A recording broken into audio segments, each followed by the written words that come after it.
BGMEA এর প্রস্তাবে সাড়া দিয়ে চট্টগ্রাম বন্দরে 7 দিন বিনা ভাড়ায় পণ্য রাখার নীতিগত সিদ্ধান্ত নেওয়া হয়েছে বলে জানিয়েছেন নৌ পরিবহন প্রতিমন্ত্রী খালিদ মাহমুদ চৌধুরী। এসব নিয়ে কথা বলতে চট্টগ্রাম থেকে যোগ দিচ্ছেন সহকর্মী অনুপম শীল।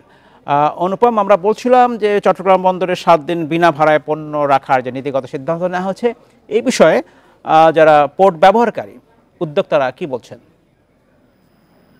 প্রাথমিকভাবে এটি মূলত তৈরি পোশাক খাতের যারা আছেন তাদের জন্য এই সুবিধাটি দেওয়া হয়েছে। মূলত গত পরশুদিন চট্টগ্রাম বন্দরে নৌ পরিবহন প্রতিমন্ত্রী এসেছিলেন, সেই সময়ও ব্যবসায়ীরা এবং বন্দর ব্যবহারকারীরা বলেছিলেন যেহেতু করোনার সময় এরকম প্রায় 500 কোটি টাকার মতো পোর্ট ড্যামেজ মওকুফ করেছিল বন্দর মন্ত্রণালয়, সেই হিসেবে এবারও যেহেতু প্রায় 4 দিনের মতো বন্দর থেকে ডেলিভারি নিতে পারেনি সংশ্লিষ্ট আমদানিকারকরা, সেজন্য এই মওকুফের কথাটি বলেছিল তারা।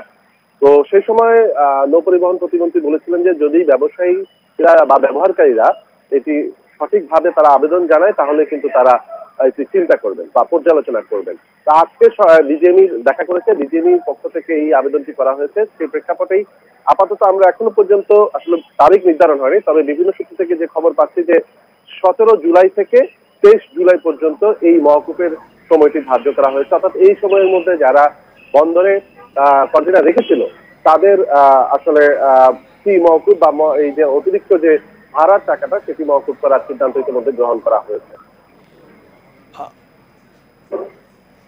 আরেকটি বিষয় জানতে চাচ্ছিলাম যে 7 দিন সময় দেওয়া হচ্ছে তাতে যথেষ্ট বলে মনে করছেন কিনা উদ্যোক্তারা?